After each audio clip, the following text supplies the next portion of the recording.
سری نگر کی تاریخی جامع مسجد میں آج خصوصی دعا صلاۃ الاستسقاء پڑھی گئی۔ آپ کو بتا دیں کہ اس وقت وادی میں 40 روزہ چلہ کلا اپنے شباب پر ہے اور اب چلہ کلا کا خاتمہ ہونے والا ہے، لیکن ابھی تک وادی میں نہ ہی تو برف باری ہوئی ہے اور نہ ہی بارش ہو رہی ہے۔ اس کو لے کر عوامی حلقوں میں کافی تشویش پائی جا رہی ہے اور محکمہ موسمیات کی جانب سے آنے والے دنوں میں بھی برف باری کی کوئی پیشن گوئی سامنے نہیں آ رہی ہے۔ ان سبھی چیزوں کو دیکھتے ہوئے آج سری نگر کی تاریخی جامع مسجد میں ایک خصوصی دعائیہ محفل کا انعقاد کیا گیا، جس میں صلاۃ الاستسقاء پڑھی گئی اور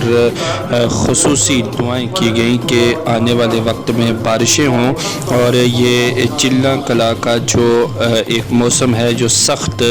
سردی والا موسم ہے، اس سے بآسانی باہر نکلنے کے لیے اس نماز کے دوران لوگوں کو روتے ہوئے اور خدا کے حضور گڑ گڑاتے ہوئے بھی تاریخی جامع مسجد میں دیکھا گیا ہے۔